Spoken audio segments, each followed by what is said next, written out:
Então, já chamei o professor Adanata.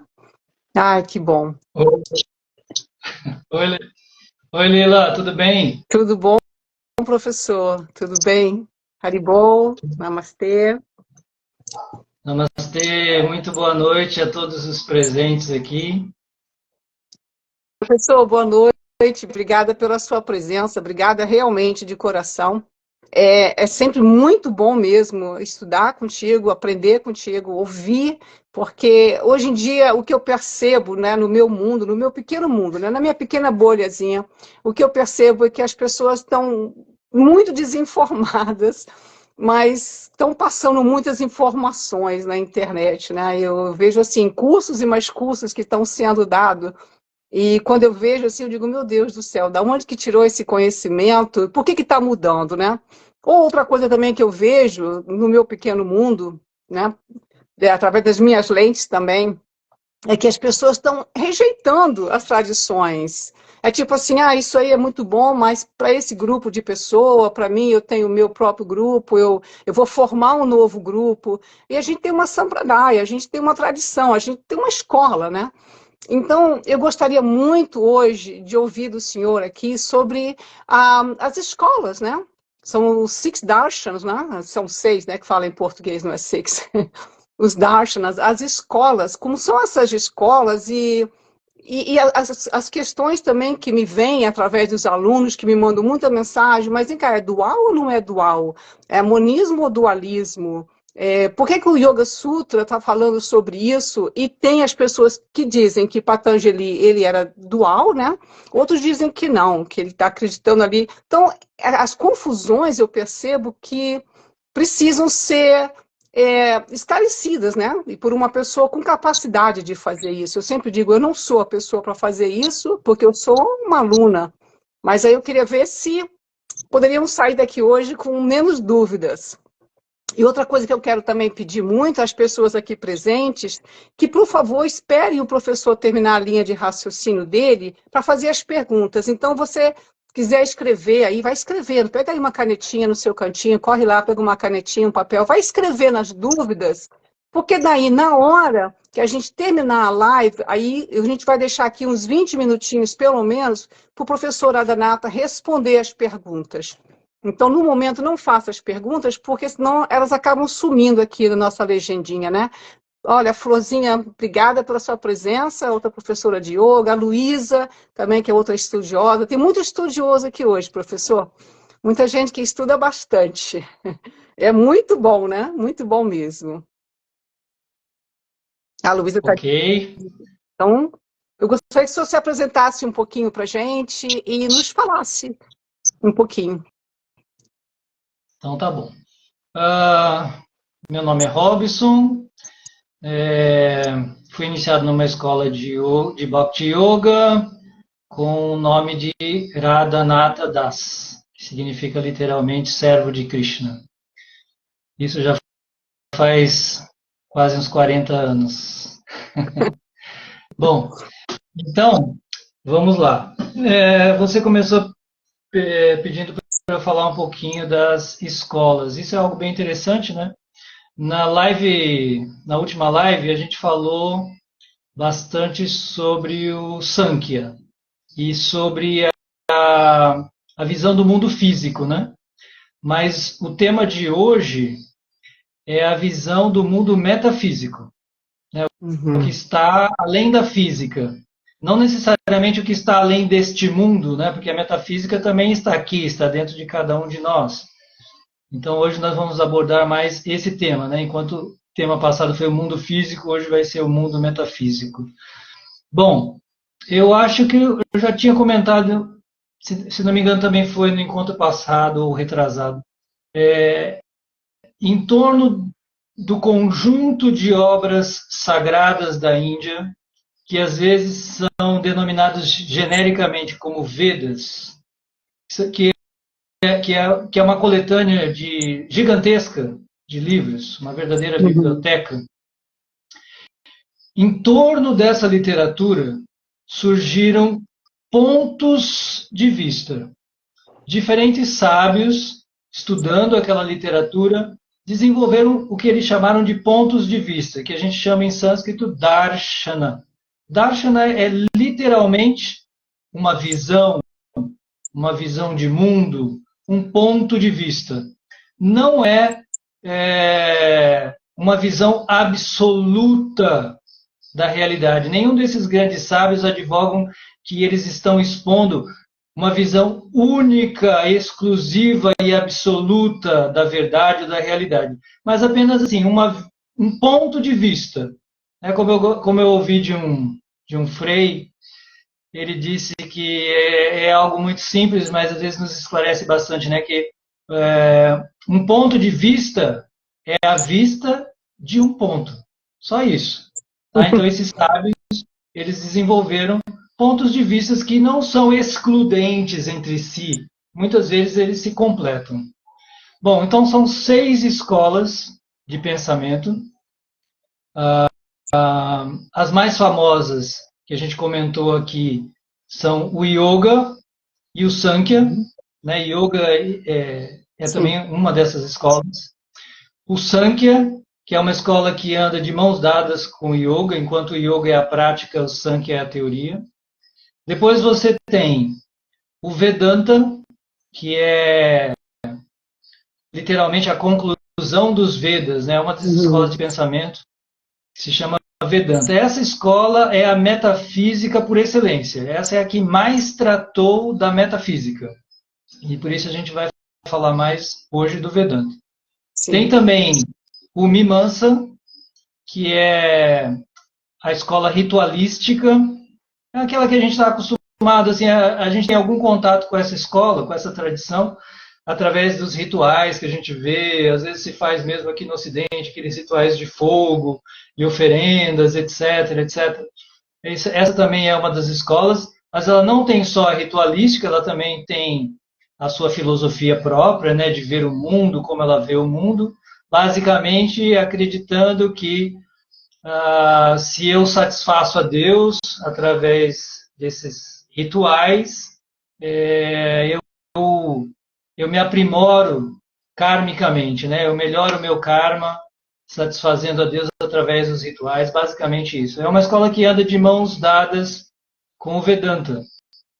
E depois tem outras 2 escolas menos conhecidas, que é Vaisheshika, que é uma escola que quase desapareceu, que é muito parecido com o atomismo, né? E surgiu também na Grécia, talvez na mesma época, talvez proveniente da Índia, não se sabe dizer isso exatamente, mas eles foram os primeiros a desenvolver uma ideia de que tudo na criação é constituído por átomos, entre outros aspectos filosóficos, esse daí talvez seja a maior contribuição. Porém, essa escola a gente não vê muito mais, ela já não tem quase nenhuma influência no mundo contemporâneo. E temos também o Nyaya. O Nyaya é a escola da lógica, a escola da filosofia, a filosofia da lógica, se é que a gente pode chamar de filosofia. Os filósofos ocidentais não gostam muito que a gente use o termo. Os filósofos ortodoxos ocidentais não gostam que a gente use muito o termo filosofia para as escolas de pensamento hindus, mas o Nyaya é uma escola muito parecida com a filosofia da lógica no Ocidente, e ela ainda está presente na Índia, principalmente na educação. O arcabouço da educação acadêmica na Índia é muito pautado no Nyaya, na lógica, e isso faz com que os indianos sejam muito bons nessa matéria, né? Como a gente sabe, os indianos são número 1 em TI, são excelentes jogadores de xadrez também, então eles têm uma lógica muito, muito desenvolvida. Né? Então, essas são as 6 escolas de pensamento. A gente falou muito no encontro passado, quando abordamos o tema dos gunas, que constitui o nosso enredamento, né? O nosso aprisionamento do mundo material. Então, nós abordamos muito a filosofia, a escola de pensamento Sankhya, que também é o alicerce teórico do yoga. E hoje vamos abordar mais o Vedanta, porque o Vedanta, os vedantistas, eles se debruçaram sobre esse tema. Por isso que se diz que a escola Vedanta é a metafísica por excelência, porque eles se preocuparam, acima de tudo, com o que está além da matéria. Todo o debate dos grandes sábios vedantistas foi o que está além da matéria. Então, esse é um resuminho das 6 escolas, e daí não sei se você quer que eu já continue falando Perfeito. sobre o tema monismo e dualismo. Sim, porque nesse tema a gente conversou sobre esse tema nas lives passadas, realmente, né? Então, hoje seria mais o monismo e o dualismo, que é uma coisa que me perguntam muito, tanto na Bhagavad Gita, como também nos Yoga Sutras de Patanjali, né? Que é o que a maior parte dos professores de yoga estudam, são os Yoga Sutras de Patanjali também. Mas, no geral, o que é o monismo, o que é o dualismo, né? Certo. Nós escolhemos inclusive esse título, que não é claro para todo mundo, né? Para quem não é do meio do Vedanta, o próprio termo monismo e dualismo chega a ser muito vago. Então vamos começar explicando por esses termos. Uhum. Então, como está óbvio aí, né? Monismo vem da raiz mono, que quer dizer um, e dualismo vem da raiz dual, que quer dizer dois. Então, na escola Vedanta, muita gente não sabe. Aqui no Ocidente, assim, aqui no Ocidente realmente só pessoas muito, muito eruditas que estudam muito a tradição Vedanta que sabem que dentro dessa tradição, então agora entramos na escola Vedanta, um dos 6 darshanas, como eu falei, uma das 6 escolas de pensamento. Porém, existe um Vedanta, uma tradição do Vedanta que é muito famosa no Ocidente, que é o monismo. Ou seja, uma escola que considera que só existe uma única verdade. Só existe uma coisa, né? Por isso o termo monismo. Só existe uma coisa. Em sânscrito, eles chamam de Adwaita Vedanta. Adwaita quer dizer não dois. Em sânscrito, não dois seria um, né? Sim. Ou seja, aqui neste mundo, e mesmo no mundo metafísico, para ele só existe uma única realidade, mesmo que ela se manifeste nesse mundo numa multiplicidade de coisas e seres, mas tudo isso é uma única coisa só, tá? Do ponto de vista da análise do mundo cósmico. E do ponto de vista da metafísica, só existe uma alma.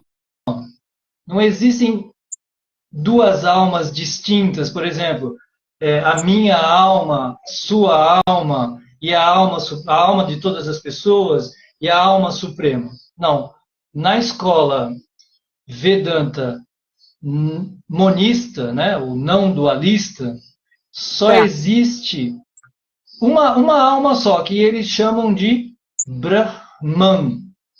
Então, o Brahman é um termo bastante difícil até de traduzir pela própria tradição. Eles vão dizer que é um termo inefável, não existem palavras que possam expressar o que é o Brahman. Mas, assim, para a gente conceber, para a gente ter alguma ideia, Brahman é uma energia impessoal, onipresente, que está permeando todas as coisas e todos os seres. E hoje a gente vê muito isso, né? As pessoas falam muito isso, as pessoas elas têm uma noção de Deus hoje em dia muito influenciada por essas ideias. Não, Deus é uma energia, Deus é luz, Deus é onipresente, Deus é uma consciência cósmica que tudo permeia, tá? Mas essa ideia, esse conceito é o que a gente poderia chamar do Adwaita Vedanta, do Vedanta não dualista, que vê tudo como uma coisa só, indistinta. E essa essa realidade que a gente está experimentando aqui agora, ela é chamada de Maya, então ela é apenas uma ilusão, e eles vão dizer que, na verdade, em sânscrito eles dizem que o universo é falso. E a única coisa verdadeira é o Brahman, né? Então só existe o Brahman. E isso aqui que a gente está experimentando agora, isso aqui se compara a uma miragem no deserto, se compara a, a uma experiência onírica, né? Uma experiência que você tem durante o sonho. E a explicação deles é apenas que o Brahma está se divertindo, né? Eles usam o termo, às vezes, lila. Tudo isso aqui é a lila de Brahma, é a brincadeira, né? Lila quer dizer uma brincadeira. Então, lila... O Brahma está vivendo uma brincadeira. Teve um professor que ele fez uma definição assim interessante para a gente entender o que é essa lila do mundo material, né? Porque o Brahman, ele é indistinto, é uma coisa só. E o que a gente experimenta no mundo material é uma diversidade interminável. Sim. Então, da onde vem essa diversidade interminável? Ela é uma, como eu falei, ela não é uma realidade, ela é uma miragem que não tem substância nenhuma, não tem realidade, e ela só parece real, né, para quem está experimentando. E aí fica um pouco a grande questão, que é a meta última, né, do universo e da humanidade, dos seres, por exemplo. Qual é a meta? Qual é a nossa meta? Então, na explicação deles, eles vão dizer que o Brahman, para se divertir, ele se multiplicou em infinitas manifestações e agora está brincando de esconde-esconde consigo mesmo. Essa é a explicação do que está acontecendo aqui, que nós estamos experimentando. Então, essa é uma explicação, porém, existe. Então, eu fiz a apresentação da primeira escola, do primeiro ponto de vista tradicional do Vedanta, que é o Vedanta não dualista, ou monista. Agora, no Ocidente não se sabe, porque não temos muitos representantes da escola dualista no Ocidente. Na verdade, a única escola que tem uma tradição ligada ao dualismo que chegou ao Ocidente é o movimento Hare Krishna. Ele foi o único que trouxe uma abordagem mais dualista.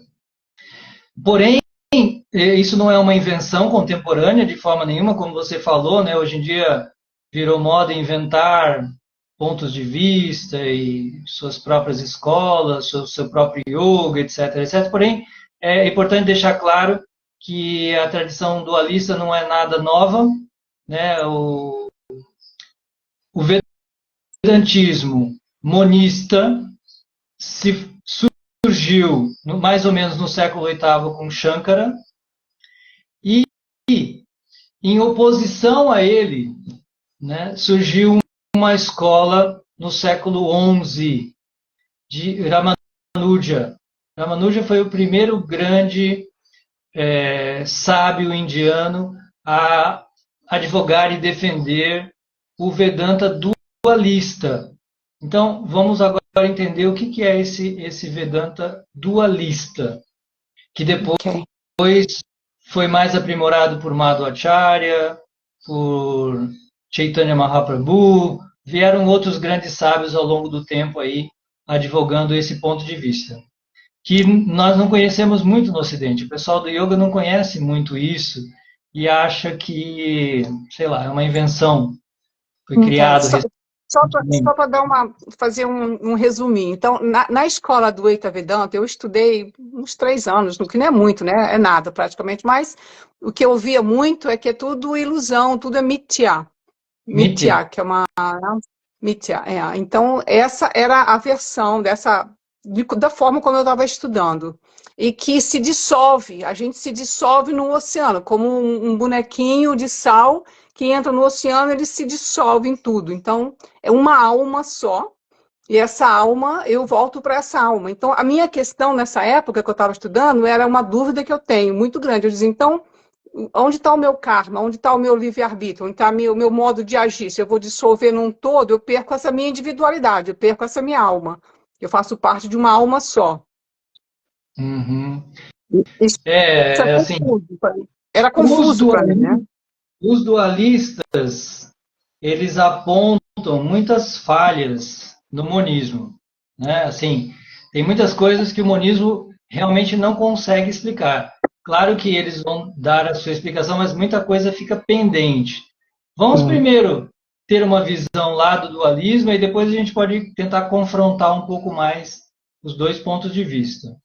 Na escola dualista, a visão é que existem, por isso, né, duas coisas. Então, por exemplo, existe a matéria e existe o espírito. Como você falou, na escola monista, a matéria não existe. É o que você falou, eles vão dizer que a matéria é mítya, ela é falsa, ela não existe. Só existe Brahman, só existe o Brahman. Então, tudo aqui que a gente está experimentando, de acordo com a escola monista, não passaria de algo falso. Não, simplesmente não existe. É bem interessante. Eu não quero ainda assim, fazer nenhuma oposição. Vamos apresentar a outra e depois vamos comparar as duas. E aí cada um vê o que parece fazer mais sentido.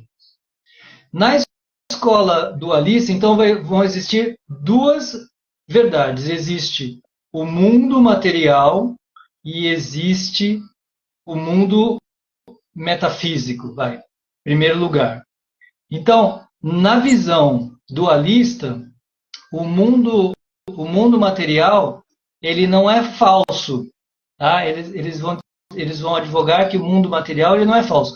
O mundo material, ele é temporário, né? Então, ele tem essa imagem, né, assim, de algo que não existe num sentido.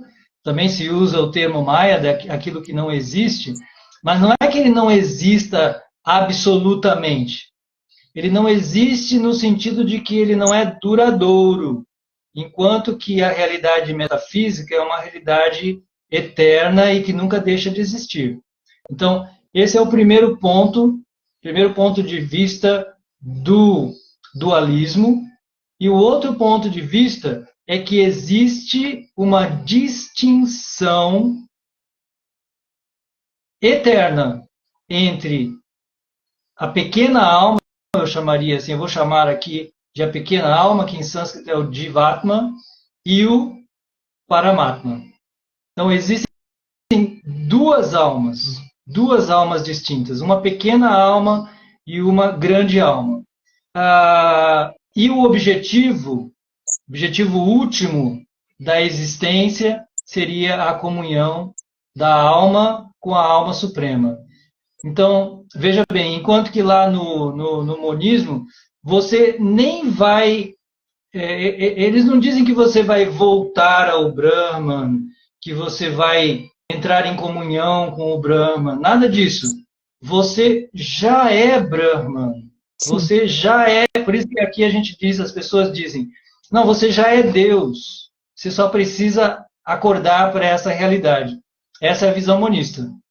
Na visão dualista, não.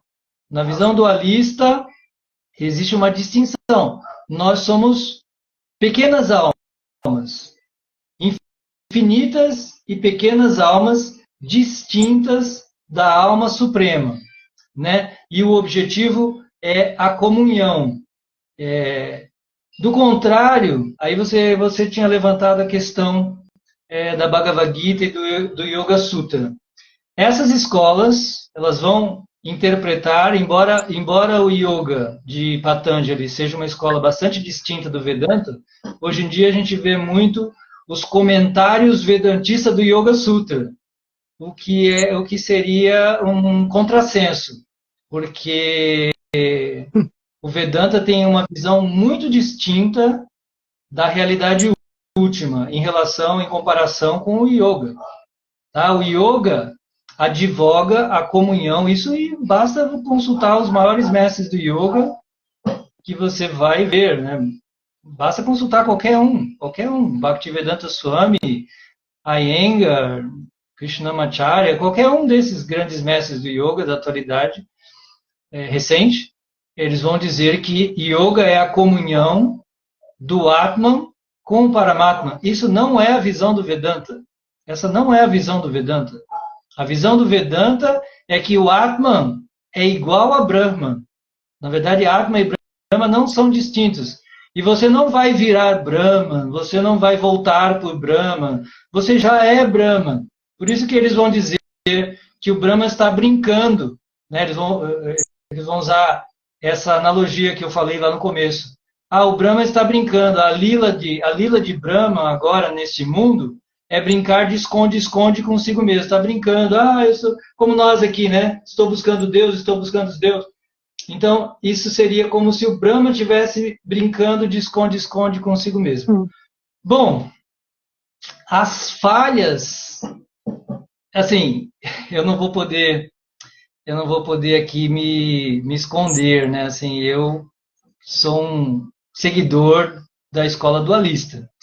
Então, não vou poder me esconder aqui, né? Tenho que admitir que eu sou um seguidor. Então, eu vejo muitas falhas na filosofia monista, né? Em primeiro lugar, se você é Deus, como advogam os monistas, se você já é Deus, mas como assim eu sou Deus? Mas por que eu estou aqui na ilusão? Porque Maya sobrepujou Deus? É uma pergunta bastante enigmática, difícil de responder, né? Porque se Brahma é uma coisa, só existe uma realidade, como essa realidade única foi sobrepujada? Porque agora nós não podemos negar que nós estamos sobrepujados pela força de Maya através dos gunas, né? Se tudo não passa de lila, o Brahma está brincando. O Brahma se multiplicou em infinitas formas e está brincando consigo mesmo. Eu estou brincando de esconde-esconde com Deus. Eu sou Deus e estou brincando comigo mesmo. Se é assim, o desafio seria: acaba com a brincadeira. Você não é Deus? Então acaba com a brincadeira agora. Termina o aprisionamento, termina o condicionamento. E a gente pode fazer isso? Será que podemos fazer isso? Podemos acabar? Se é uma brincadeira quer dizer que eu paro quando eu quiser, né? Então eu acabo com a brincadeira a qualquer momento. Então, será que a gente pode parar? E outra questão, se todos nós, todos esses infinitos seres aqui, que seriam apenas manifestação de Brahma, são as divas agora, né? Somos nós aqui, cada um de nós. Se todos nós somos Brahman, quando um Brahman, só existe um Brahman, se Brahman se ilumina, todos se iluminariam. Então essa também fica uma questão pendente, né? Se um Brahman pensa assim: se eu sou Brahma, eu já sou Deus. Sim. Se eu estou apenas brincando, eu paro a brincadeira do mundo acaba. Mas o que diz Patanjali, por exemplo, a esse respeito? Patanjali vai falar que não. Patanjali, por exemplo, vai dizer no 4º capítulo, que é um capítulo muito filosófico, ele fala que quando uma pessoa, quando uma alma se ilumina, o mundo não deixa de existir. Isso é o que Patanjali fala, é óbvio, né? Isso é óbvio, a gente não tem nenhuma dúvida sobre isso. Mas Patanjali fala o óbvio. Mesmo quando alguém se ilumina, o mundo continua. Quantas pessoas iluminadas já tiveram nessa Terra?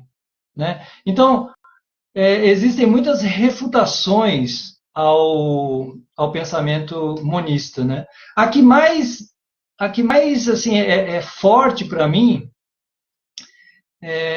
vem de um raciocínio de uma escola, um raciocínio filosófico, né, que se chama teleologia. A teleologia é uma dos ramos aí da filosofia que vai buscar, né, é uma doutrina filosófica que vai buscar o sentido último, a meta última, o objetivo último da existência do mundo e dos seres. Né? Se eles tudo tem um objetivo aqui. Tudo no mundo tem um objetivo. Então, eu acho que a escola dualista ela tem uma explicação teleológica sobre o universo que me faz muito mais sentido. Porque qual seria a razão de eu estar neste mundo? Por que eu estaria aqui neste mundo? Né? Primeiro, que o mundo nem existe. Então, qual a finalidade dessa experiência onírica que é irreal, falsa, não serve para nada, mas enquanto a gente está aqui, a gente está sofrendo, né, várias classes de sofrimentos, as pessoas experimentam. Qual a finalidade de tudo isso? Não vejo finalidade nenhuma para a escola monista. É apenas uma experiência falsa, mítia, que não existe e não tem objetivo nenhum, que não serve para praticamente nada. Já na escola dualista, este mundo, para começar, segundo a Bhagavad Gita, você falou também para recorrer à Bhagavad Gita, que são os dois maiores tratados de yoga, segundo a Bhagavad Gita, no capítulo 15, este mundo é como se compara a um reflexo no lago. Né? Então você vê, ele compara o mundo a um reflexo no lago. A primeira reflexão que nos leva a essa imagem é que um reflexo, ele reflete uma realidade. Uhum. Então, se este mundo é um reflexo, isso pressupõe que ele está refletindo uma realidade. Ou então, se a gente diz também que esse mundo é como uma miragem de água no deserto, a miragem de água no deserto pressupõe a existência de água real em algum lugar. Uhum. Não é assim? Certo. Então, tanto a miragem quanto essa analogia, né, que eu estou apresentando, elas nos levam a entender que, bom, existe uma realidade que está refletindo aquilo. E a escola dualista ela vai dizer que este mundo tem uma finalidade teleológica, ou seja, ela tem uma finalidade última para a nossa existência. E aí a escola dualista ela dá uma analogia muito interessante para a nossa reflexão. Ele compara este mundo, a experiência neste mundo, a um simulador de direção. Né? Se você já... Aqui no Brasil, atualmente, as pessoas estudam, elas aprendem a dirigir no simulador de direção. Né? Agora já existe isso. E um simulador de direção, a característica de um simulador de direção é que ele simula exatamente a realidade. Na verdade, para você aprender no simulador, esse simulador tem que ser muito parecido com a realidade. Assim como quando a gente usa aquele óculos 3D lá e tal, aí você vê algo muito próximo com a realidade. Porque se o objetivo é aprender a dirigir, você tem que aprender a dirigir com algo que é muito parecido com o real. Então, este mundo se compara a um simulador. E aqui neste mundo, nós estamos simulando a experiência do mundo real, para o que seria o nosso objetivo último, né? Como eu falei, essa comunhão última, né, que o yoga propõe do Atma com o Paramatma. Se o objetivo último do yoga é entrar em comunhão, entrar numa comunhão amorosa entre a alma e a alma suprema, e esse seria o amor mais elevado, né? E também o amor entre todos os seres, porque quando o yoga pede, advoga a comunhão do Atma com o Paramatma, consequentemente, também significa a comunhão do Atma com todos os outros Atmas. Por isso vem daí o termo Namastê. Eu passo a ver Deus no coração de todos, né? Essa é a iluminação última do yoga. Ele vê Deus em todos. Ele não é bem diferente da escola Vedanta. Não é que ele veja que todos são Deus. Não. Deus está no coração de todos. Isso é o que afirma, por exemplo, as Upanishads. As Upanishads dizem que o nosso coração se assemelha a uma árvore na qual estão pousados dois pássaros, o Atman e o Paramatma. Então, as Upanishads já advogam, e as Upanishads são a base do yoga, né, da escola yoga.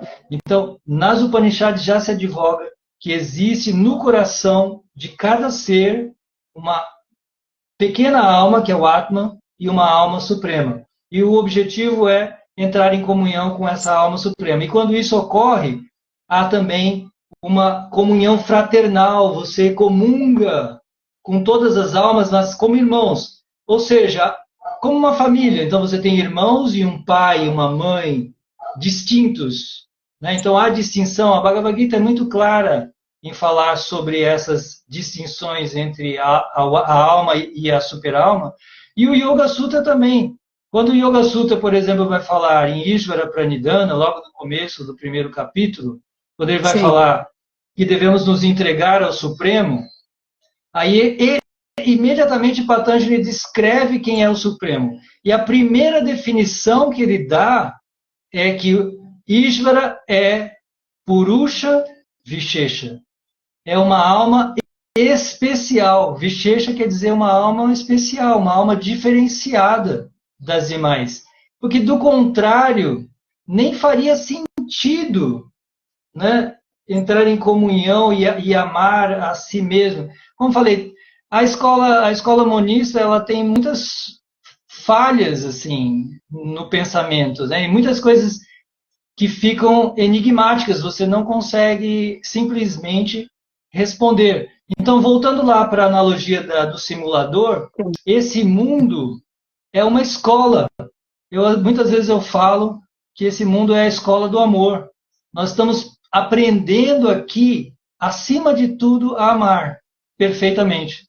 Essa é a nosso maior aprendizado nesse mundo.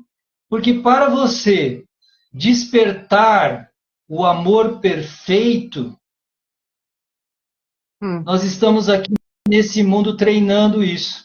Então, essa visão teleológica de finalidade da existência, uau, para mim ela fica extraordinária, porque aí sim o mundo me faz sentido.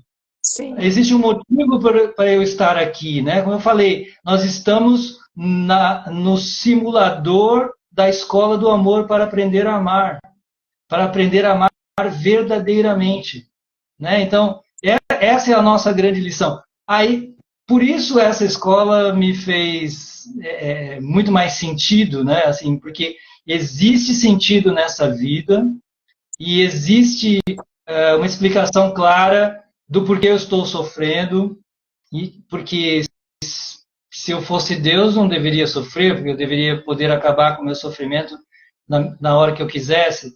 Então, tem várias questões que, para mim, são irrespondíveis na escola monista. Me perdoem aí os monistas que estejam presentes, mas eu estou apenas compartilhando com vocês, talvez um novo ponto de vista que muitas pessoas não conhecem ainda, porque praticamente essa escola, essa visão do Vedanta chegou muito pouco aqui no Ocidente. Sim, eu realmente, né, a intenção não é realmente favorecer um ou outro, é esclarecer, simplesmente esclarecer, né? A gente tem que esclarecer. Então, realmente, quando eu estava estudando a Advaita Vedanta, para mim não estava fazendo mais sentido, porque então eu faço orações, eu faço tudo para quê? Para você mesmo. Para mim, eu estou fazendo essas coisas para mim mesmo, porque você é Deus. Então, se eu sou Deus, por que eu estou sofrendo? Por que eu faço tanta besteira na minha vida? Se eu sou Deus, eu já deveria saber alguma coisa melhor. Que faz sentido, não faz? Então, depois de um certo tempo, e claro, eu muito criticada por vários amigos. Nossa, você estava indo tão bem, por que você saiu? Eu falei, poxa, porque eu comecei a não fazer mais sentido para mim. Não tem nada de errado, cada um segue o que quer seguir na vida.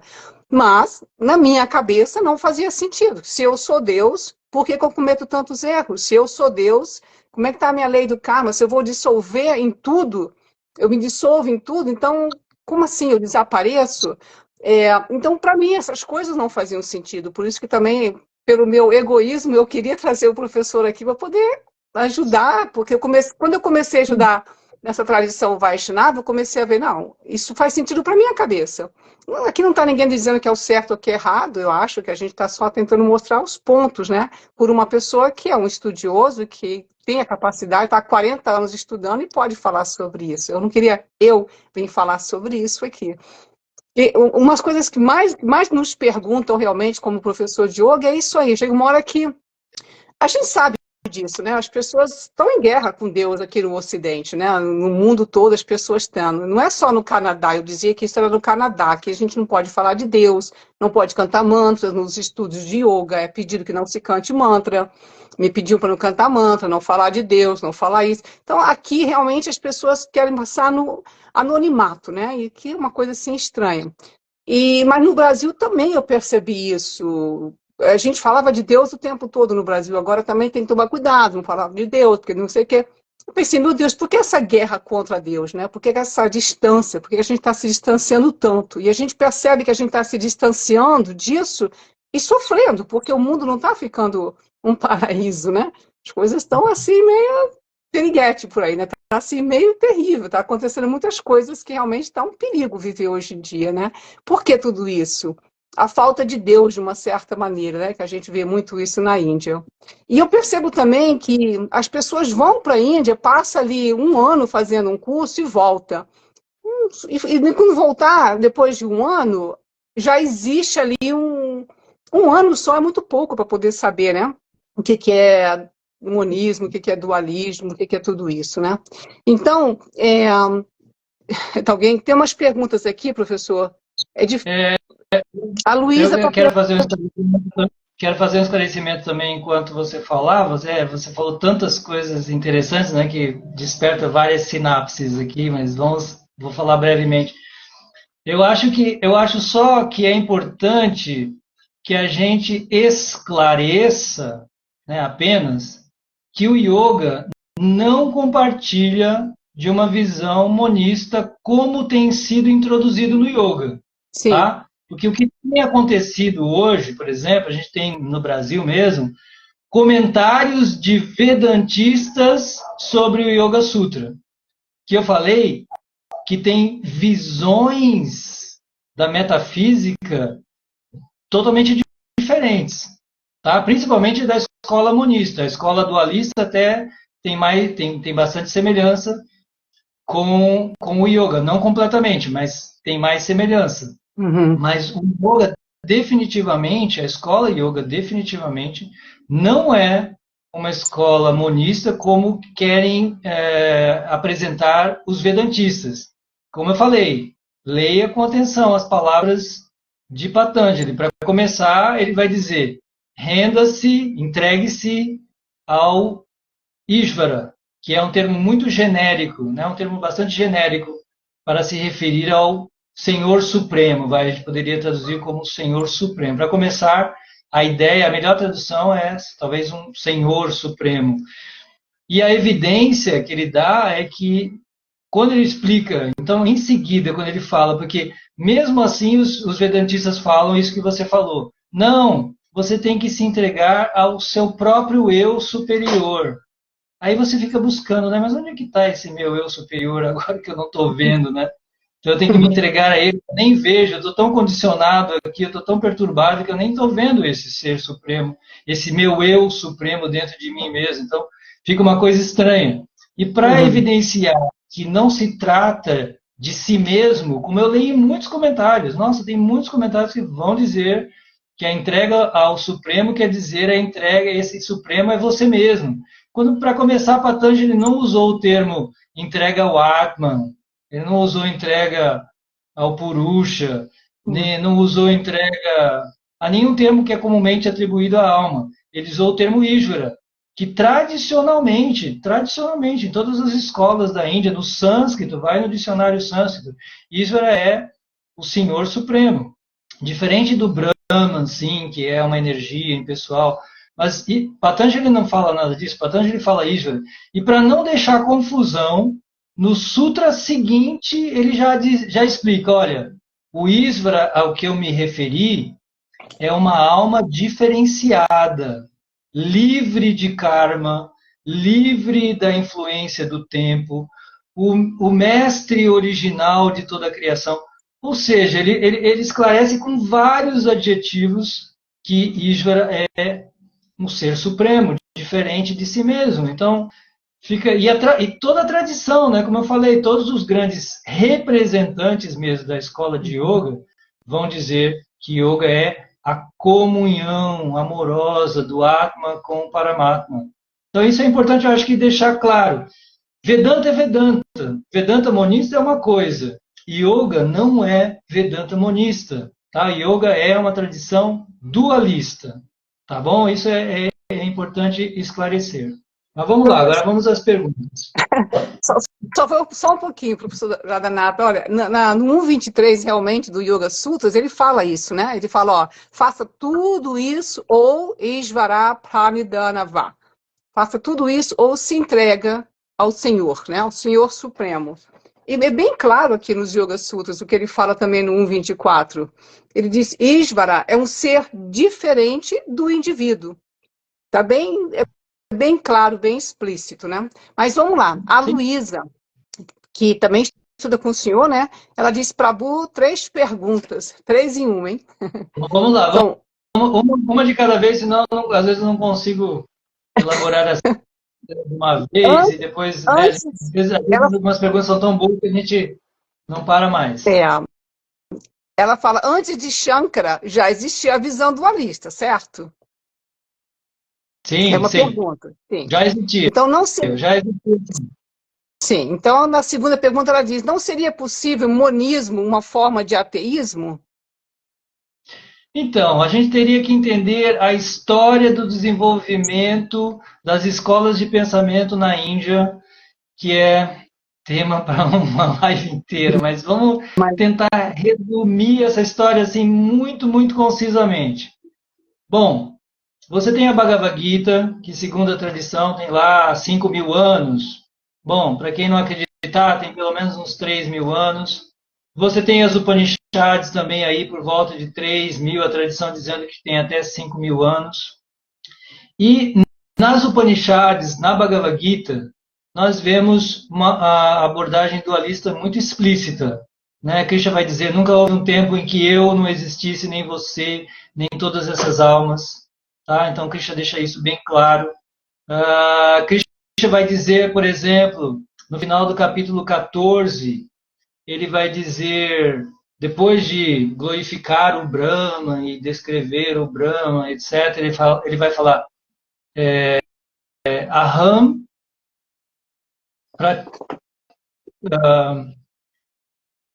oh my God, eu não lembro agora do sânscrito, mas Krishna vai dizer no último verso do capítulo 14 que eu sou Brahmano Hi Pratishthaham, eu sou o alicerce de Brahma. E no capítulo 10, Krishna vai dizer tudo, eu sou a fonte de tudo, Aham Sarvasya Prabhavo, Matak Sarvam Pravartate, eu sou a fonte de tudo, tudo emana de mim. Então, a Bhagavad Gita é muito claro nessa distinção da alma suprema e das pequenas almas, em várias partes. Yoga Sutra também, que tem 2.500 anos, está lá nos primórdios, ou mais, né, o mais antigo até. Também, como eu falei, Patanjali deixa bem claro a distinção da alma com a alma suprema. Então, essas tradições, as Upanishads vão dizer, olha, existem 2 almas habitando o coração, né? A alma Jivatma e Paramatma são como 2 pássaros pousados na árvore do coração.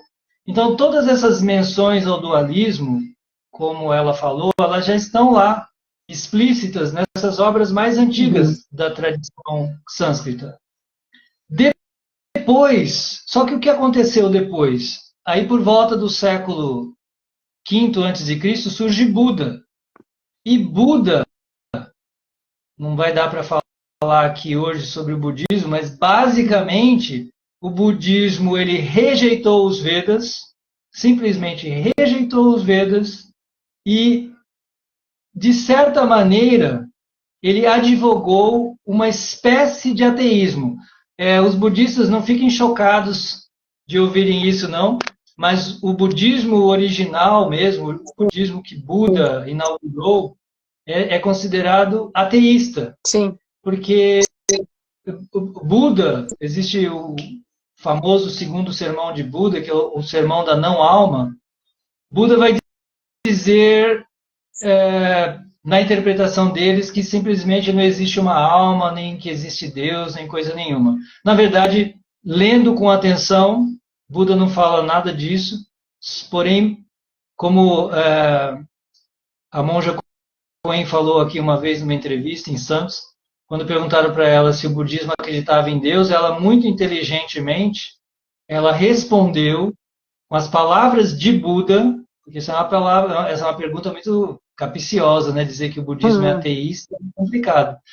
Então, ela muito inteligentemente, ela respondeu como Buda respondeu. Ela falou, sobre Deus, Buda não fala. Isso não quer dizer que Deus não exista para Buda, é que Buda não tratou desse tema. Buda trata sobre a ética no mundo. Buda estava especialmente preocupado com essa questão, a ética no mundo. E também com o fim dos sacrifícios de animais. Então dizem que essa é a missão principal de Buda. Mas seja como for, Buda ele estabeleceu uma espécie de ateísmo. E pouco tempo depois, 2 séculos apenas depois, o imperador da Índia, Ashoka, se converteu ao budismo e tornou a Índia um império budista. E a Índia foi um império budista por quase 1000 anos. Por quase 1000 anos, a religião oficial do império da Índia foi o budismo. Até mais ou menos o século VIII. Então, o hinduísmo ele não deixou de existir, porém ele foi quase assim, foi dominado, né? Assim, predominantemente quem dominou o pensamento filosófico, intelectual, as universidades dessa época da Índia eram todas universidades que são as universidades mais antigas do mundo, né? De Nalanda, por exemplo, que são do começo da era cristã. Essa grande universidade era uma universidade cuidada pelos budistas e vinham estudantes de toda a Ásia estudar na Índia. E elas estudavam principalmente o pensamento budista, que é, como eu disse, um pensamento especialmente com enfoque ateísta.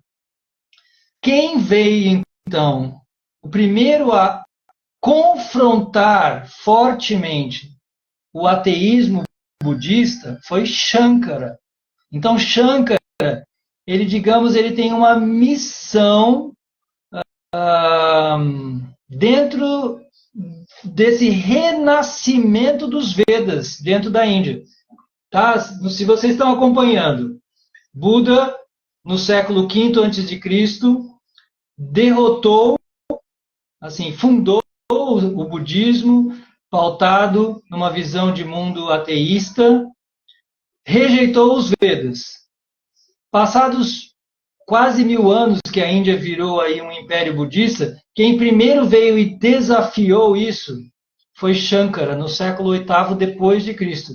Então, como Shankara estava se deparando com grandes filósofos budistas da época, que eram quem dominavam o pensamento da Índia, ele trouxe um ateísmo assim, quase, um teísmo não muito diferenciado da visão budista, né? Porque se você comparar, se você fizer uma comparação, você vai ver que o budismo é uma escola chamada nihilista, porque qual é o objetivo? O que há no final das contas dentro da escola budista, né? Porque quando perguntado, não, se não há uma alma, se não há Deus, qual é o objetivo?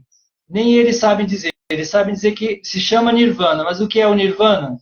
O Nirvana é totalmente inefável, ninguém pode explicar o que é o Nirvana. E isso, o Nirvana é muito parecido com o Brahman, né? Uma concepção bastante parecida com o Brahman, se bem que ela é mais esvaziada de sentido ainda, né? No Nirvana não tem sentido nenhum. O Brahma é um pouco diferente, mas eles são muito parecidos. Então, o que Shankara fez? Ele restabeleceu os Vedas, a crença nos Vedas, ele renasceu os Vedas na Índia, que estavam assim, eles não tinham sido esquecidos nem apagados, havia muitos hindus, só que filosoficamente, intelectualmente, quem dominava o pensamento na Índia eram os budistas. Então, quem primeiro faz um desafio a Buda é Shankara. Então, Shankara, ele é meio parecido assim com o budismo, no sentido, porque não tem nem uma meta última. A meta é simplesmente fundir-se, né? Nem é fundir-se, né? É simplesmente restituir sua posição brahma.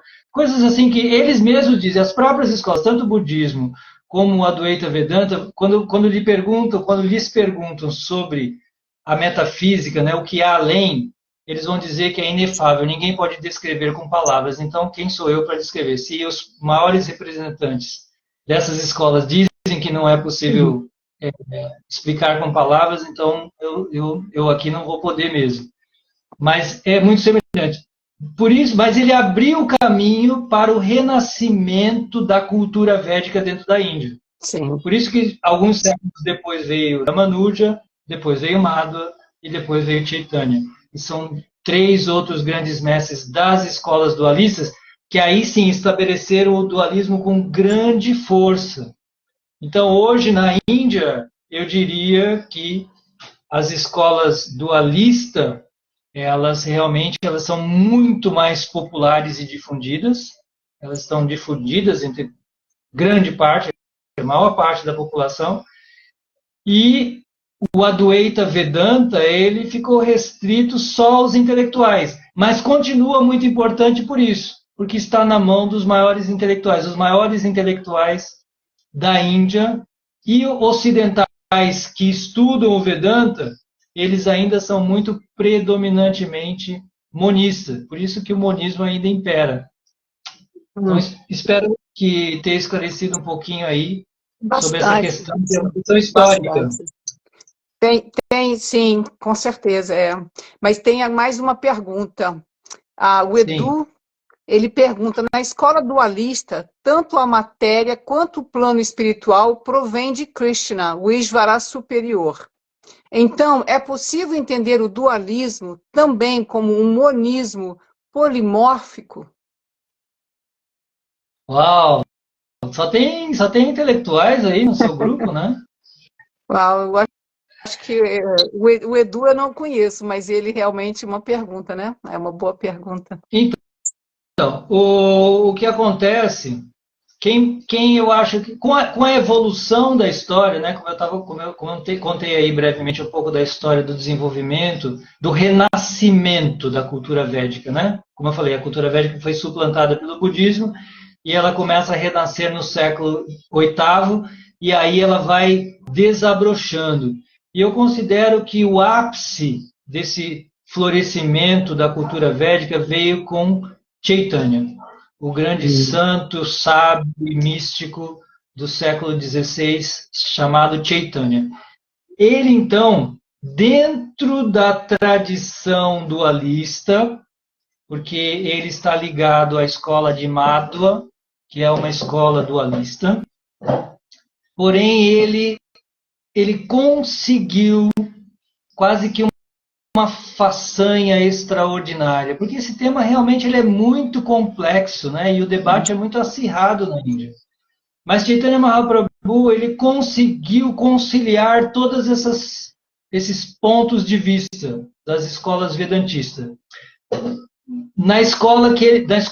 Numa subescola de pensamento Vedanta que ele criou e ele denominou de Achintya Abheda Abheda Tattva, que quer dizer o quê?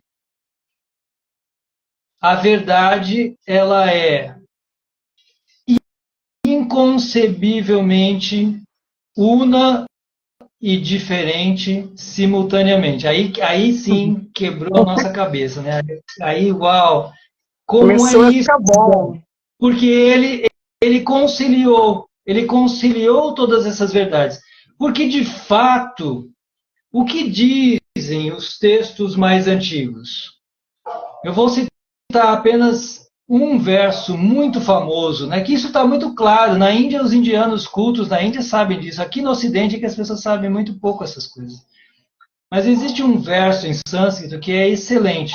Eles vão dizer: a verdade, o tattva, em sânscrito quer dizer a verdade absoluta. Esse verso diz: a verdade absoluta, ela é não dual. Ah, tá vendo só? Não falei que a verdade absoluta é uma coisa só? De fato, esse verso diz que a verdade absoluta, ela é a duaia, ela não é duas, é uma só verdade.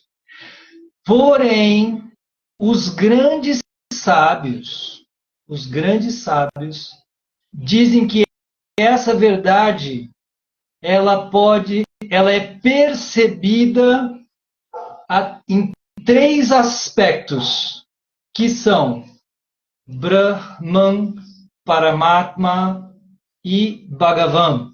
Já citei aqui esses termos antes, mas vamos explicar de novo.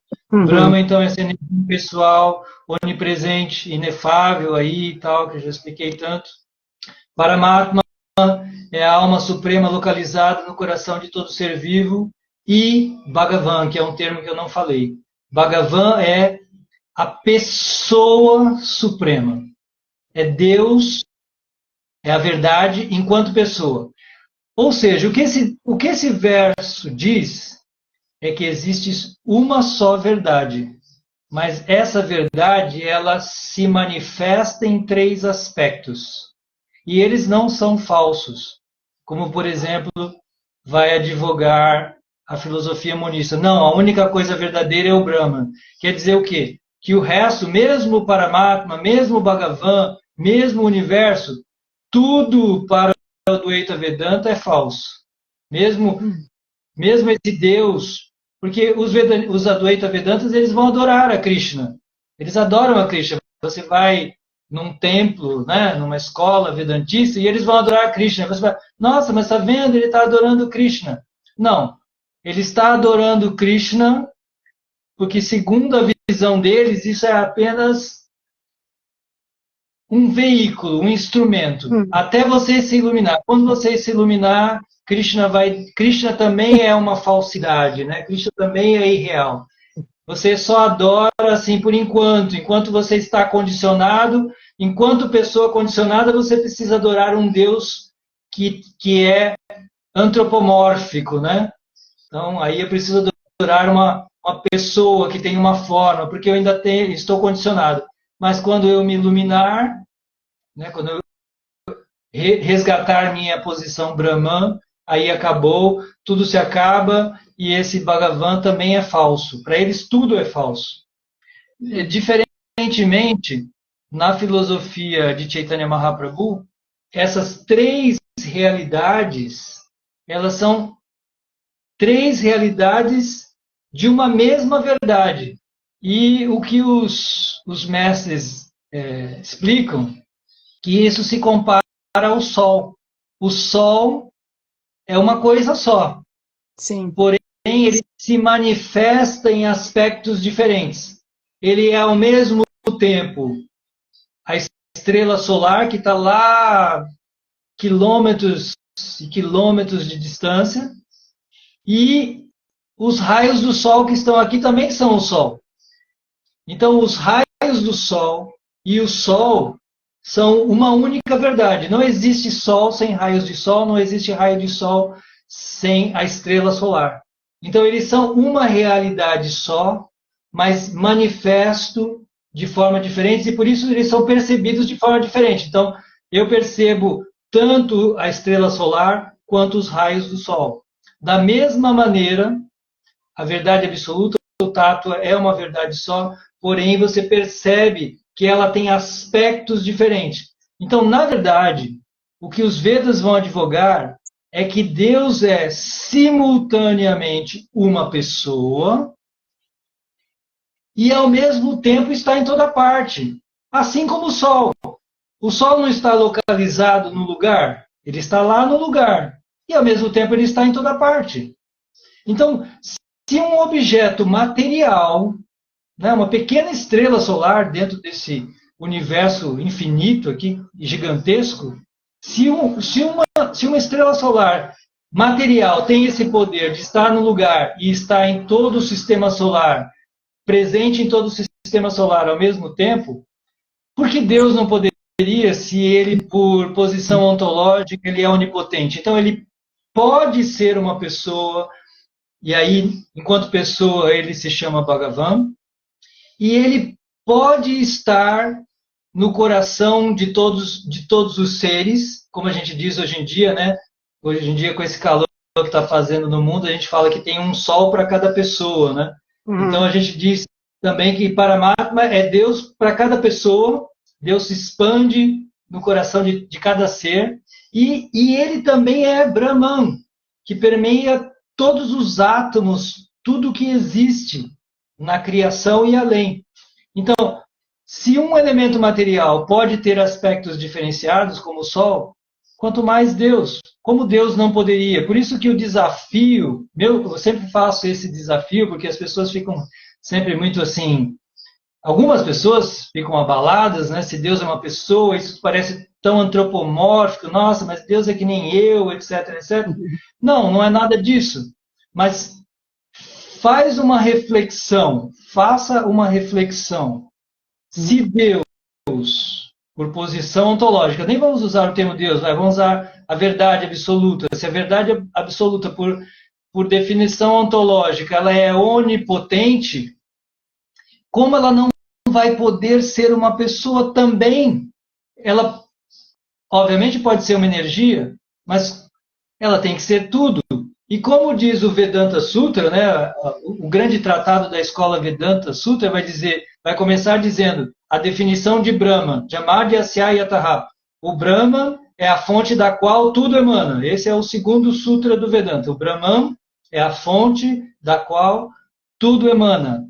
Como é possível haver tanta variedade no mundo material? Como é possível, tem tanta variedade, personalidade, distinção neste mundo e na origem, que por definição do Vedanta é a origem de tudo, lá não existe. A própria escola Sankhya também traz uma analogia muito interessante. Ele fala que você não pode extrair ghee de suco de laranja. Né? Quem entende um pouco de culinária entendeu o que eu quis falar. Né? Ghee é aquele óleo que se extrai da manteiga. Você não pode extrair ghee de suco de laranja. Você faz um suco de laranja e daí você vai querer extrair ghee dali. Não, você extrai ghee do leite. Por quê? A gordura do ghee está dentro do leite. E aí, na medida que eu vou processando aquele leite, eu chego ao ghee. Mas o ghee estava lá no leite, enquanto que o ghee não está no suco de laranja. O que essa analogia nos traz é que algo não pode emanar, né? Uma verdade não pode,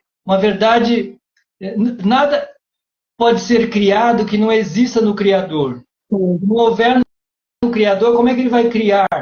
Então, como é que ele cria pessoas, variedades, diversidade, personalidade, sentimentos, senso estético, senso artístico? Tudo isso existe nesse mundo de forma magnífica, extraordinária. O mundo é uma contemplação infinita de belezas também. Como é que tudo isso está existindo no mundo? E na sua origem, que no Vedanta é o Brahman, no Brahman não existe nada disso. Então, o Brahman deve ter as qualidades daquilo que ele cria, porque senão como é que eu vou extrair vou extrair ghee de suco de laranja? Então, em Deus deve haver toda essa diversidade, toda essa inteligência, todo esse senso estético, senso artístico, tudo isso deve existir em Deus, ou na verdade. Caso contrário, como a verdade iria criar esse mundo, como essa verdade iria criar esse mundo. São algumas reflexões, né, que são muito lógicas. Realmente, com certeza. Para minha cabeça, né? Faz todo sentido também. Guru Sivananda sempre diz, né, que nós somos Deus em qualidade, mas não em quantidade, né? Sim. Então também é uma forma de... Ele está citando Chaitanya Mahaprabhu, né? Na filosofia de Chaitanya Mahaprabhu, que eu acabei de explicar, né, ele se fundamenta nesses versos que diz que a verdade é uma só, mas ela se manifesta de forma diferentes. E nessa analogia, nós não somos como um rio que vai desaguar no oceano e perder a sua existência. Sim. Na verdade, nessa analogia, eles dizem que a gente é como um peixe que está no rio e quando emergir, quando entrar em comunhão com o Paramatma, vamos continuar distintos. Do contrário, não faria sentido, não existe relação, porque na verdade não existe relação amorosa nenhuma no Brahma, porque se o Brahma é uma coisa só, como é possível haver qualquer tipo de relacionamento, qualquer tipo de intercâmbio entre uma energia indistinta? Né? Só há intercâmbio entre energias distintas, né? Entre duas pessoas, entre dois seres. Como é possível? São várias questões, assim, como eu falei, que ficam no ar aí para a gente, né? A gente quer falar. Professor, já estamos com quase 1h30, hein? Uau! Nós temos aqui a Rosana Beltrão, que ela disse, eu cheguei um pouquinho depois, se já foi falado, depois eu vou assistir. Shankaracharya tem textos devocionais tão bonitos, verdade, exaltando Govinda e a Bhagavad Gita. Em algum momento, ele foi devoto de Krishna. Então, como eu estava explicando, aí tem algumas... tem esse texto, tem um texto famoso dele, né, que é Bhaja Govinda, que é um texto muito famoso, né, que significa adorem Govinda. Govinda é outro nome de Krishna. O Shankaracharya falando para adorar Krishna. Mas os seguidores de Shankara vão dizer que essa adoração ela é uma adoração primária. Entende? Não, você adora. Enquanto você é condicionado, você não... Como o Brahman ele é inconcebível, ninguém pode conceber o Brahman, então não dá nem para adorar isso, porque é inconcebível. Então, nessa fase, na fase condicionada, a gente adora Deus com forma. Por isso que parece que todo monista aceita Krishna, ou etc. Mas, na verdade, se você for um pouco mais a fundo, o que eles vão dizer mesmo, pegue os grandes monistas, Advaita Vedanta, e o que eles vão dizer é que tanto faz. Você pode adorar Krishna, você pode adorar Durga, você pode adorar Ganesha, Shiva, Jesus, Buda, Allah, sei lá, Iemanjá. Para eles, tudo é a mesma coisa. Na verdade, essa aí é o que eles chamam de Bhakti inferior. É chamado para eles, na concepção deles, esse é um Bhakti inferior, né, que você pratica enquanto você ainda é muito primário, ainda você está começando. Então, é uma visão bem diferente. Eles não têm a ideia que a escola dualista tem, de que, nossa, existe um Deus Supremo, e esse Deus Supremo, ele às vezes encarna neste mundo, e aí ele vem aqui na sua forma. Você vê que é muito parecido com a concepção cristã, né? Porque o cristianismo também vai dizer, na verdade o judaísmo também, que nós fomos criados à imagem e semelhança de Deus. Não é que, porque nosso colega lá, acho que foi o Edu, ele falou antes dessa visão antropomórfica aí, né? Que alguns vão alegar, a gente está criando Deus à nossa imagem, né? Nós é que estamos criando. Na verdade, é exatamente o contrário. Exatamente o contrário. Nós fomos criados à imagem do Supremo. Como eu falei, caso contrário, se Deus, ou se essa verdade não tivesse inteligência, da onde teria vindo qualquer inteligência, qualquer beleza, qualquer senso estético, qualquer senso artístico? Isso tem que estar lá, isso tem que estar lá nele. Mas essa é uma ideia bastante equivocada. As pessoas se equivocam muito quando elas entram em contato com o Vedanta, a Advaita Vedanta, porque elas veem, olha só, ele também adora Krishna, os dois adoram Krishna. Então, tá vendo, é a mesma coisa. Não, não é a mesma coisa. Mas estou tentando explicar. Para eles, isso é apenas um trampolim, é uma devoção primária, ainda nos estágios primitivos, na ideia deles. Sim. Maravilhoso. Foi muito, muito. Olha, não tem mais perguntas, né? A Andresa aqui, ela diz: pensei na Santa Trindade, mas não é uma pergunta, foi só um pensamento dela. Olha, Ah, existe, só para elaborar talvez em um minuto sobre isso, não existe relação entre a Trimurti hindu e a Trindade cristã. Por exemplo, Brahma, Vishnu e Shiva não corresponde a Pai, Filho e Espírito Santo. Não há nenhuma correlação de ideias aí entre dos dois termos, Trimurti e Trindade cristã. Mas existe sim uma forte semelhança entre esse verso que eu citei da verdade, que a verdade ela é uma, mas se manifesta em três aspectos, Brahman, Paramatma e Bhagavan, e a Trindade cristã, porque veja bem, Brahman é a energia impessoal, Paramatma é o Deus localizado no coração de cada ser, algo muito semelhante aí com o Espírito Santo, e Bhagavan se assemelha muito com a concepção de Deus encarnado, né? De Deus enquanto pessoa, com forma, né? No caso do cristianismo, Jesus. Lá no caso da tradição hindu, como os avataras, né? Como Krishna, por exemplo. Então, tem bastante semelhança nas concepções aí. Só um apêndice. que bom. Professor, de tudo assim que foi esclarecido, que foi dito, que foi falado, uma coisa ficou aqui marcada para mim, né? Foi que o porquê que a gente vem à Terra, né? Por que a gente está aqui? Tem que ter um porquê, né? E daí o Prabhu falou que talvez seja, talvez não, né? Seja o amor, né? Essa palavra que a gente está se perdendo muito, né? Nesse amor, né? O que é o amor, né? O que é esse amor? Que nós estamos precisando muito. Uma vez eu peguei um táxi, uma viagem bem longa lá em Vila Velha, e o senhor do táxi estava com a Bíblia lá, e eu perguntei para ele: o senhor carrega a Bíblia ou o senhor estuda a Bíblia? E ele falou: eu estudo a Bíblia. Falei: então me fala da Bíblia, né? Então ele me falou o tempo todo da Bíblia. Foi uma viagem de 1 hora e ele me falou tudo sobre a Bíblia, um monte de coisa. Aí eu falei, ele me perguntou: você é cristã? Eu disse não. Ele falou: então você acredita que só Jesus salva? E eu disse para ele: acredito. Mas como assim, se você não é cristã, né?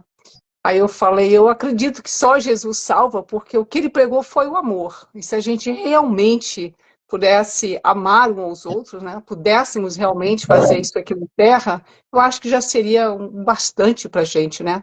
Tá precisando mais é disso mesmo, da gente se compreender, se amar, né? Não é se tolerar, né? Aqui a gente às vezes ouve as pessoas falando da tolerância. Eu acho que a tolerância é tolerar uma coisa assim que você tem que aguentar ali, né? Não é tolerar, mas realmente se amar, se aproximar, né? Como seres humanos, se desenvolver mais como seres humanos. Então, eu só quero agradecer de coração mesmo, de coração. Aprendo demais, demais. Eu sei que o professor está indo para a Índia, né? Está indo viajar. E quando voltar da Índia, a gente vai se encontrar finalmente, porque eu não o conheço, a não ser pela telinha. A gente, a gente vai se ver como seres humanos, a gente vai se ver no retiro, lá em Vrajabhumi, né?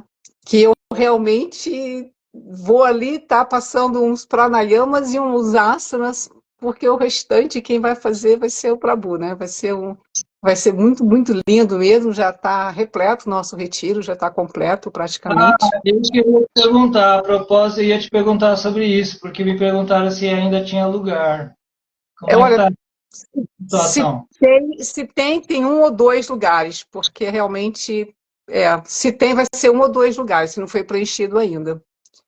Mas Tá. realmente, eu tenho que falar com a Bindo, mas a última vez que eu falei com ela, ela disse, ó, já está praticamente repleto o nosso retiro, que é maravilhoso. Ah, Maravilhoso. Queria agradecer a todos vocês aqui presentes, a Karina, que é uma querida que faz as nossas artes aqui, quando a gente precisa, nas emergências, ela que faz a nossa arte, ela ou a Paloma, a Luísa, que está aqui, a Flor, que também trabalha com a gente, que é uma professora aqui, todo mundo aqui, na verdade, né? Vocês pegar o domingo de vocês, virem aqui.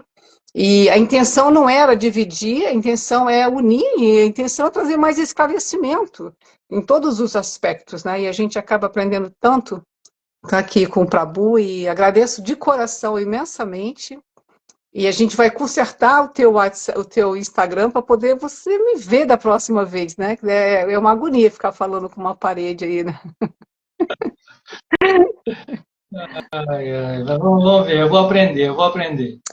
Bom, então Olha, eu a Luísa está nos convidando. quero agradecer imensamente aí a oportunidade e, na verdade, é como você falou, né? Nosso objetivo é apenas de esclarecer mesmo, algo que é pouco conhecido no Ocidente. E cada vez mais o yoga está sendo tomado pelo Vedanta no Ocidente. E, na verdade, o Vedanta não é o alicerce do yoga. São escolas distintas que têm visões de mundo diferentes. E o que a gente está tentando aqui esclarecer é a visão de mundo do yoga, tá? Uhum. Então é apenas isso. Mas, olha, assim, sinceramente, não é motivo para ninguém brigar por isso, né? Obviamente, né? São apenas um estudo É mesmo, né? Analisando exato. aquilo que faz sentido. Como eu falei, você corroborou aí. Nossa, para mim, a escola dualista dá um sentido perfeito para a minha existência, né? Eu estou aqui no meu simulador da Uhum. escola da vida, né? Então, estou aqui aprendendo a ser uma pessoa melhor. Nossa, então, essa visão de mundo, né? Me preenche tanto que a gente quer compartilhar apenas e pode ser que algumas pessoas vão se beneficiar com isso também. Sim, sim. Querer sair da Terra melhor do que a gente chegou, né? Com certeza. Então, realmente é uma escola, né? É uma escola. Quero sair um pouco melhor do que eu cheguei aqui, por favor. Então, gente, obrigada de coração. Até a próxima. Prabhu, boa viagem para a Índia. Tá indo para onde? Para o sul da Índia? Meu marido me perguntou, eu não soube responder. Não, não, vou para o norte Para o mesmo. norte. Devo ir para Delhi, Vrindavan, fica mais naquela região mesmo. Tá bom. Então, Hare Tá, muito Krishna, obrigado. E nos Haribol. vemos lá e também o pessoal do Retiro lá, em breve. Se Sim, Deus nós estamos. quiser. Se Deus quiser, se Deus quiser, se Deus quiser. Namastê. Obrigada, Namastê. gente. Obrigada, Muito namastê. boa noite. Boa noite. Uma excelente semana para todos. Namastê.